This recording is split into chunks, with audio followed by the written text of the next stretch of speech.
ఈరోజు వీళ్ళందరూ కూడా ఆదోనిలో పొట్ట చేతో పట్టుకొని ఎక్కడో ఉత్తర భారతదేశం నుంచి వచ్చి ఇక్కడ మనకందరికీ కూడా రుచికరమైన పానీపూరీలు అందించేవాళ్ళు, స్వీట్లు అందించేవాళ్ళు. నేను కూడా చాలా సార్లు పానీపూరి తింటా ఉంటాను వీళ్ళ దగ్గర. అన్న అయితే నేను ఎక్కడ కనిపించినా నాకు స్వీట్ ఇస్తుంటాడు, చేతిలో పెడుతుంటాడు, తీసుకొచ్చి నోట్లో పెడుతుంటాడు. సో ఎంతో ప్రేమాభిమానాలు ఆదోని మీద చూపించి ఆదోనిలో బతుకుదామని వచ్చినటువంటి ఉత్తర భారతదేశం నుంచి వచ్చిన పానీపూరి బండ్లు, వాటి మీద బతికే వాళ్ళందరూ కూడా ఒక విన్నపం చేస్తా ఉన్నారు. మున్సిపాలిటీ వైపు నుంచి ఉన్నటువంటి వాళ్ళకి పన్ను ఉంటుంది. రోజుకు ఇంతకుముందు 15 రూపాయలు ఉండేదంట, తర్వాత గత సంవత్సరం దాన్ని 30 రూపాయలు చేసినారు.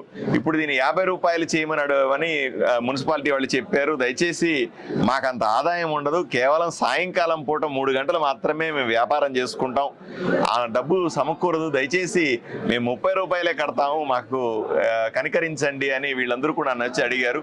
100కు 100% కరెక్ట్. రోజుకు 2-3 గంటలు పని చేసేవాళ్ళు, అది వర్షం గిర్షం పడితే కూడా ఇంకా పని ఉండదు వాళ్ళకి. కాబట్టి నెలకు 10-15 రోజులు పని చేసుకుంటే ఎక్కువ. దాంట్లో పానీపూరి అమ్ముకుని పానీపూరి తింటే ఎంత ఇస్తారు డబ్బులు కదా, వాళ్ళకు కూడా రోజుకు 50 రూపాయలు అనేది బరువుగా అనిపిస్తుంది.